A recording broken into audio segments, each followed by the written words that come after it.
Freedom Stories, brought to you by Refuge Ministries Canada. For the next half hour, your hearts will be filled with hope as you hear real-life stories from individuals that have been changed by the power of God. Enjoy the show. Welcome to Refuge Freedom Stories. I'm your host, Johnny T. And today my guest is DORA Spectacular. DORA is a fashion maven, host of HAUTURELY by DORA Spectacular, and a comedic motivational person who helps others with the challenges they face and stop the negativity of lies from preventing them from becoming who they were created to be. DORA, welcome to the show. Thank you. And Johnny, you're spectacular too. I appreciate that.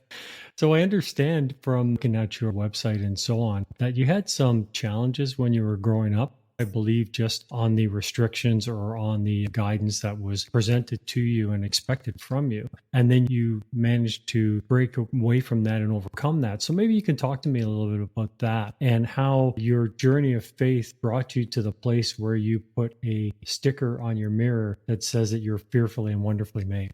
Oh, thank you. Yes, fearfully, wonderfully made. Psalm 139 has been life-changing for me, 13 through 14. And I have seen that verse impact many people through my life also. It's amazing the power that a few words can have on you. And there's some other verses also that I love, and I can share this with you later.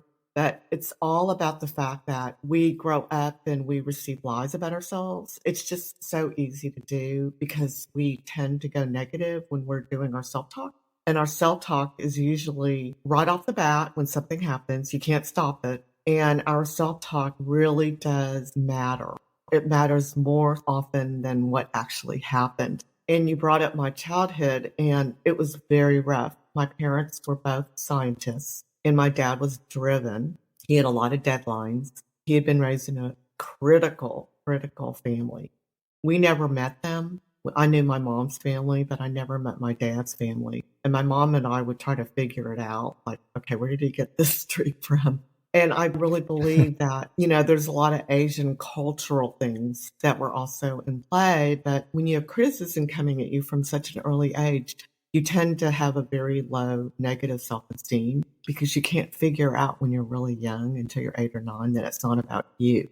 So when I grew up, when we would eat, my mother was the last one to sit down. The women catered to the men in the Asian culture. And if I'd grown up in China, it would have been normal. But here I was surrounded by all these people that were like, how come your dad's like that? So I knew pretty early off that my family was like special. And my dad was, as I said, he was not a happy person. He had struggled and overcame many obstacles to be in the U.S. He was at the top of his field. They did solar energy research, and they both would travel around the world and speak to people. There wasn't that other side of them that was particularly like being a warm, loving parent. And I took it all personally. And actually, my dad could be very harsh verbally, and that destroyed me. And I just took it all in and it destroyed me. I mean, the one really good thing about my childhood was that my dad adored my mother. So I grew up seeing, that devotion. And they were married for many years. And when she passed, it just broke his heart. So she got him. And that meant a lot to my dad. And I have 2 brothers where I'm the middle. And when I first started talking about this was at a seminar. And I had not brought this stuff out to the public before. And I remember I gave this talk. It was a very small seminar, but wonderful people, wonderful speakers. It was a great opportunity. I'm very grateful. And I had my story, and I don't think the founder expected me to come up with a story where I talked about kind of being left out. But this older woman came up to me like 4 times afterwards and said in my face, "Your story is everybody's story." And I had not told my circle. I mean, people that really know me well know the struggles and the hardship that I went through, but other people didn't. And I used to interview. I kind of moved on. I've got some new things now that I'd love to share, and they're really exciting. And maybe one day I'll go back to it, but there are some options ahead that we're working on. There's a potential for an impact, a real impact. And back to the speaking. So talking about what happened, it was funny because I think a lot of people I know people I know. It's scary to really voice what's going on because social media is all about everything's great. I'm so happy. I look so good. Things are so great. And it's kind of like I had to get over and I was ready because things happen. It's not something that we should feel ashamed about ourselves. And we have to get past that. And how do we do that? Well, I believe that most of your listeners are in the Lord. Is that true, Johnny? It's a varied audience, but we definitely want to send the message about how God can change their lives. Well, so there are two approaches. Like if you are a believer, Jesus came 2,000 years ago and he died on the cross to set you free. I'm giving you new life. But if you're not a Christian, you can still go back and look at these lies that you told yourself and start doing it on a daily basis. Let's just say that someone doesn't invite you to their party or you're left out of something. Instead of going to maybe an old narrative that, oh, it's because something's wrong with me or, I don't like that person or just all that stuff, you have to understand that you have the choice to change your perspective and you have the power to do that because your brain can change and you can start on a daily basis changing those little darts that come at you. And I believe, as a believer, I knew as a child, when darts would come at me, it was an opportunity for the enemy to play in my head and make me feel extra bad. Because when you're in trauma, that's when it's really hard. Really, really put your guard up. And I know that a lot of times people grow up and they'll say, I'll never be like my mom. I'll never be like my dad. Well, never is the worst word you can ever use. Because right away that becomes an idol and your life ends up taking this whole negative turn because of that one thing that you said. You have to go back and recognize, you know what, if I'm like my mom and it's good or it glorifies God, then so be it, but the enemy can't do anything about this. You have to walk all those promises you made because they really do exert negative power over your life. And I'm a big work in progress. And, I work very closely with a creative team and I'm not married yet. I do want to be. I've been engaged a bunch, but I kind of have a feeling that God has this person for me. And I know who he is. So I'm waiting. But in my time now, things kind of come up with old friendships I have, with what I'm doing. And it's been an opportunity to have things come up in me and have to deal with them. Like, for example, if I hire somebody and they're not nice to me, well, I've had to learn really quick on how to handle that and not, do you know what I'm saying? Recognize that pretty quickly. I recognize it really quickly now. And I love my team. I started doing this about 6 years ago, but I've taken lots of breaks. We don't work continuously. So it's maybe been about 3 years continuously. But some of my team have been with me that whole time. And it's just beautiful. And then other people have come and gone. Some have been great, some not. But it's so fun to collaborate. And it's a very free environment where we collaborate and we all throw ideas in. And moving forward, I do have a new motivational talk that I'll probably be speaking much more. Plus, we have a TV show project that has suspense, drama, comedy, quirky, some fantasy, and definitely wellness. And I have a wonderful team. We got a great writer. We've got my girl from LA. It's just so fun. And it's been on and on.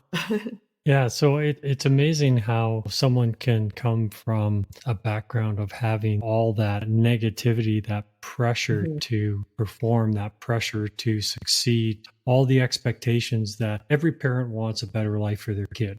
We know that. And so sometimes I think those can be laid upon the kids to form and to be a straight A student. You got to go get the best job possible in this particular field and so on and so on. But not everybody's cut the same way. And we all have different gifts and callings that God has given us to express his true character and nature to the world around us. And we don't always fit into that box that somebody else is trying to put us into. And so it's really encouraging that you found your way to rise above that. What was the critical point for you that allowed you to step into that faith and start moving forward in that new calling for your life? Well, it's pretty deep, and I don't share this with everybody. I really don't. But I went to a deliverance ministry, and I actually went to two, and I was so impacted because one, I was under a lot of Asian stuff. It's hard to explain, but it's I feel more American than a lot of Americans sometimes. Not that I think of myself that way, but I just think of myself as how God made me. It's really important to not go around in a circle. So I believe that going to these ministries and going right to the root, because it's really hard to admit that maybe a lot of things happened, but it was our decision about them that put us to where we are. Does that make sense? It was our decision Yeah, no, about I it. understand that. Yeah. Yeah, it's hard for people because I remember when I was told that when I started, they said, "Oh, well, Dora, just to let you know, it wasn't really about your parents. It was about, what do you mean? Because I was so mad at them." But as I came to see that it was my decision to be angry, it was my decision, even though those things happened. And if had I relied upon maybe God growing up, I wouldn't have had all those things. So it really showed me the importance of, okay, you have to have another source, especially when you're growing up, because you have nowhere to go. But if you know there's God, then you can go to Him as a child. And that would have really changed everything. So I really encourage people to raise their kids knowing that there is, because parents are always going to fail you. I've got lots of friends with wonderful families, and everybody gets let down at some point or another. You have to have your strength and your source. And I think that was pivotal. And then one other thing, I think when God told me that He was my father, because then I could see that I had a perfect father and I could feel good about Him being my perfect father. And then I could really work through forgiving my earthly father. And we did make peace. And I see him, he has passed away, but I can remember him as being precious also, because he really was. He just had all this stuff over him that just kept him from being the person he Hmm. was meant to be.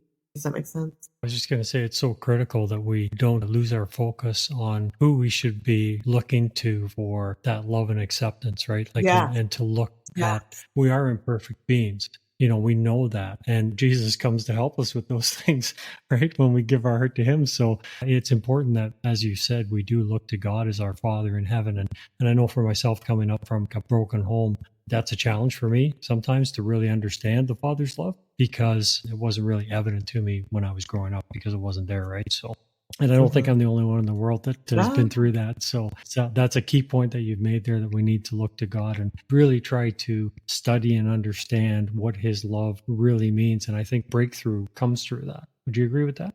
oh, yes, definitely. Big breakthrough. And whether you learn through the word and you learn through circumstance and the people He puts in your life and He speaks to you about it. It's funny how God tried so hard before I actually accepted Him and accepted Christ to get to me. But because I had this role model of a father who was not that godly in a lot of ways, I was like, no, God, you're just like my father. So, I mean, that's, you're like, oh my gosh. But no, what I'm trying to say is that how do you see God? It's not, do you really believe that He's going to come through for you? Do you really believe He's good? And I really think that, once you get past some of your walls and things, and then you can start seeing who God really is and really see Him for His love and how much He loves you. And, haven't you ever seen those videos? Like you watch them on YouTube, and I know people actually have a friend who was telling me last week that she'd actually had a death experience. And she said, when I passed, I was out in the hospital room. The doctor said I was gone. And she said, I felt such love over me. I felt I was so loved. And people that you listen to on YouTube that have had these death experiences where they've gone to heaven for a few minutes or whatever, they all say the same thing, and they all say what incredible love they feel. And if you break through of your own walls and really look at God, you'll start to see His love for you. And sometimes someone will say, oh my gosh, I found the exact perfect thing I was looking for, and it was God because I couldn't have done it myself. Like all these little things, they really make a big difference. And you start seeing those in your life, and you start seeing that, oh, I didn't get that job promotion, but that was really for the best thing. And you see it later. You see your disappointments. You see how God was really protecting you, maybe. And, maybe God's waiting on you to work on yourself so that He can put you where He wants you to be. And it's okay to be angry at God too. It's like, I remember I went through the stage where I was just so angry at Him, and it was okay. And then I had to forgive Him. I really did. I had to forgive God because I was just angry. I was like, you gave me all this stuff, and I forgave Him. And it was a lot of working through, but it was really good. And like in our new project, I'm adamant that even though it's an entertainment project and I'm working with people in entertainment, I'm adamant that it has these principles of like deeper healing where you have to get to the root of something. And, I mean, being fearfully and wonderfully made in itself, that has to make you feel like you're special. And like, oh, how do I say it again? Anyway, but the performance also, it's like you'd have to not worry about what other people think, basically. Because I think people that are into performance, they care so much about impressing others, basically. And you can see all these people that have achieved so much, but you want to achieve it because you want to do it because it's God working for you. It's not you. Yeah. Amen. Amen. Yeah, you want it to be His purpose through you. Yeah, And absolutely. when I've done improv and I still study, oh, it's so fun when you are in the moment and you're not looking at the people, you're not worrying, and you're just really listening and doing what you're supposed to, because there are certain rules of improv.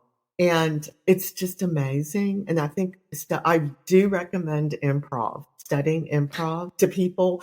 It will help. Like when I was an actor years ago, I was like telling everybody, oh, you should study acting, it'll change your life. Well, it can, but studying improvisation, if you study from a really good place that really embraces the art form, and I mean, you could take online classes too. I think the Groundlings in LA offers online, I think. I know that there's some really good theater. I have a friend who's a Groundling. He helps me. I mean, he's more of a consultant, but he's amazing. And improvisation, it's all about listening and making your partner look good. And I mean, can I tell you one fun story? Just to veer off a little bit. When I studied many years ago, I studied from the co-founder of 4-Day Weekend here in Dallas. He doesn't teach anymore. He does a lot of corporate work. And he made us read this book called The Truth in Comedy. It was written by all the old-time comedians like Dan Aykroyd, John Belushi, all those famous old timers. And I remember they all hated Joan Rivers because, may she rest in peace, because when they did a scene with her, instead of playing along with the team, she told a joke because she wanted to be funny. And they were all so mad at her because she ruined the scene. Improvisation is not about trying to be funny and be the star. It's about working it out through who you're with or the team. And the basics are so good because when I did the auto show and I was with the brand, we spent a whole day on improv stuff. And I'm like, oh, I know what this is. This is all about making your team member look good. And I really recommend it. That helped a lot too. It would, and there's a lot of comparables between improv, working with a team, and working with the body of Christ as a group of believers to, put out the real message of God to the world. Like there's a lot of parallels there for sure. So quickly, as we move on, I know we're bound for time here. So maybe you can just really quickly let our audience know if you have any more about your new project and also where they can find out more about what you do. Thank you, Johnny. I am probably most active on Instagram, and we have a fun project. It's a hot date mess project. We have a love coach, Jennifer Stires. It's just something we did last year, and it's DORA Spectacular on Instagram. Please follow me. And if you look at some of the older videos, because people always tell me how they're funny, and we just do really silly things, but some of them really are about feeling better about yourself. And that's what I want people to do, is feel good about themselves. And also my website is DORA Spectacular. And those are my two best ways. Okay. And if you're not on Instagram, I do have a Facebook business page, also DORA Spectacular. And you're spectacular too, remember that. That's right. Everybody in our audience is spectacular. Yes, okay. You're all spectacular. You just happen to all be spectacular. That's right. Well, let me ask you one final question. What's the one thing you would tell people about God? It's just simply this: He loves you. Okay. And that encompasses it all, doesn't it? It does. It does. He loves you. Okay. Well, I appreciate that. And thank you so much for coming on the show. It's been a pleasure talking to you. And I would encourage anybody who wants to find their way and their path out of those lies that are holding them back to check out Dora's website and check out her story and how God has helped her through that. So God bless you for being here. Oh, thank you, Johnny. Such a pleasure. My honor. Thank you for listening. And thank you all so much. It was awesome to be here, and hope to see you on social. Okay. God bless. God bless.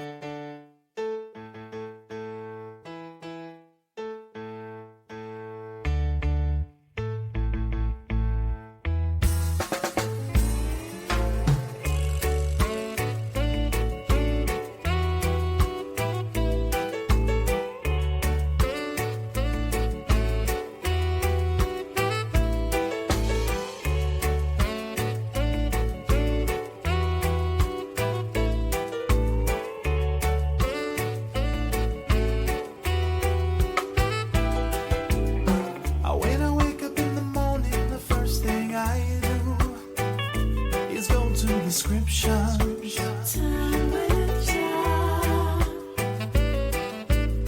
And when I rest my head in the evening,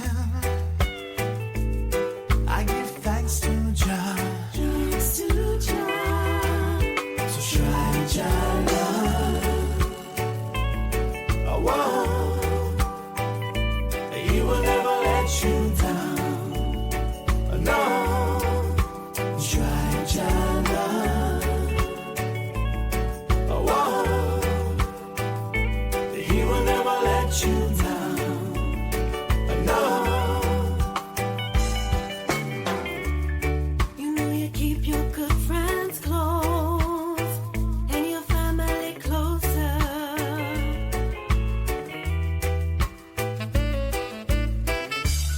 But there is one who loves you the most. He's your heavenly Father. So try Jah love. Oh, whoa. He will never let you down. No. Try Jah love. Oh, whoa. He will never let you down. No. Try Jah love. Try Jah love. Won't you taste and see that the Lord is sweet? His love is so fine. So won't you taste and see that your love is sweet? His love is divine. So try Jah love. Oh, whoa.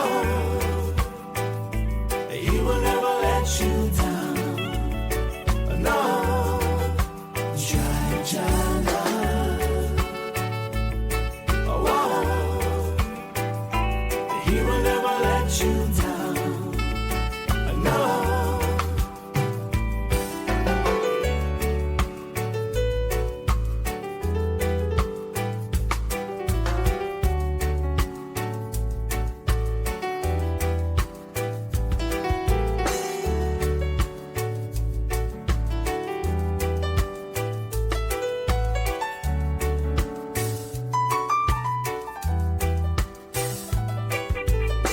Some people will be nice and they take advantage of you. A fair weather friend.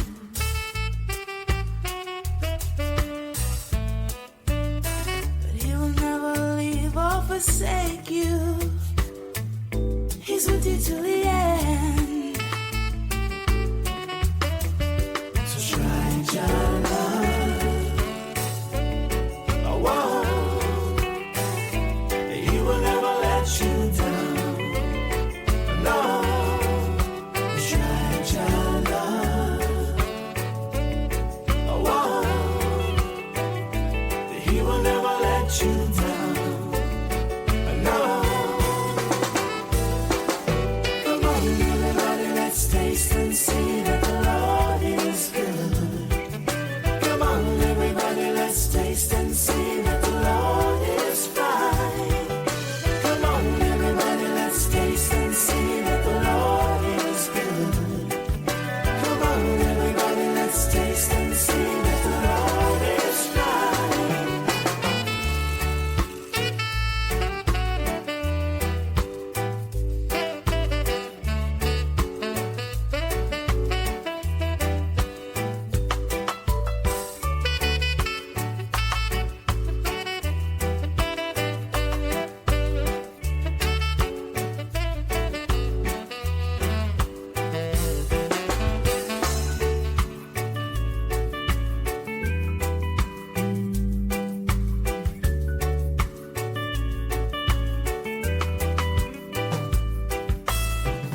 I hope that you have enjoyed the last half hour as much as I did. Thank you again to Refuge Ministries Canada for hosting the show. So until next Friday, may God richly bless you with peace, love, and happiness. We at Refuge Ministries are so blessed by the success of Refuge Freedom Stories and podcasts. In addition, we focus on youth prison ministry, release kits, and many other diverse outreaches to the needs of our community. As a nonprofit, there are many costs involved, however, and we are asking for your support. Financial gifts can be made via our website at www.refugeministriescanada.com or by calling 519-701-0108. Your giving makes this work possible, and we thank you in advance for your support. That's 519-701-0108. God bless you.